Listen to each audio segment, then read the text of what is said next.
Sanibonani masweta kithi. Ngimandla lo. Um I don't know. I think mina sometimes I understand tinvo letinengi from a legal standpoint. But you can't have it both ways. Okay? You can constantly refer to Makhosetive as our king and pledge allegiance to him. Okay?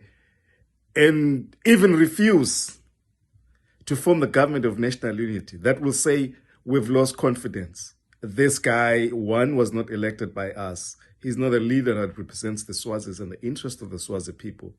So we want our own representative government. So Makhosetive is representing himself and his family and his friends. Okay, so be clear about that. He's not the king of the Swazis. So you have to make a distinction and say, you know what? We don't recognize this guy, Makhosetive, and he's not our king. Tulane Masego, who's actually a lawyer for PPA and Multi-Stakeholder Forum, they went to Lesotho to speak on your behalf. And I said, this is a problem. Because for one, we don't even know what Swazis really want because they're under duress. They cannot speak their own free will. So late judgment at High Court speaks to the same issue, is that Makhosetive, runs the country like his own farmland. He does not care. He's looking out for his own personal interest, and everything he does in the country does from his selfish standpoint. He does not have the interest of the Swazis at heart. So he's not really a king by the king. A king is king by his people. But Nina, if you continue to pledge allegiance to him, and you go to him, ubita umhlanga nyaya, ubita ingwala nyaya, ubita alsegwane nyaya. So then what are you telling the international community? This is your king, right? And Botulane Masego ba Lesotho bathi, yeah, we love the system because our king. You see, you cannot affectionately refer to Makhosetive as our king if you don't want him to be your king. If you want him to be our king, then let him make the judgments. He's above all three branches of government. Nobody on earth should be above the law. Just like Barack Obama said, President Barack Obama, President of the United States, former President of the United States, was in Africa. I think he was in Addis Ababa or Kenya. Said no, and he's a constitutional scholar, Barack Obama. He's a lawyer. He said nobody should be above the law. Nobody. I don't care who you are. But King Mswati is above the law. As long as you have that scenario and situation in Swaziland, you are not going to have law. You're not going to have just laws.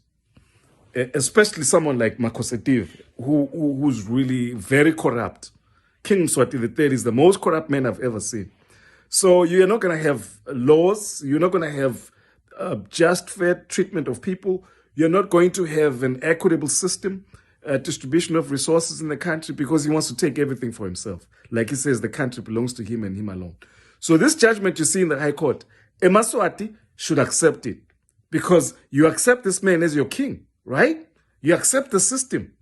The lawyers, I don't even know why any lawyer, any trained legal scholar or lawyer should ever work in Swaziland and go and represent somebody at the High Court. Because the High Court belongs to the king.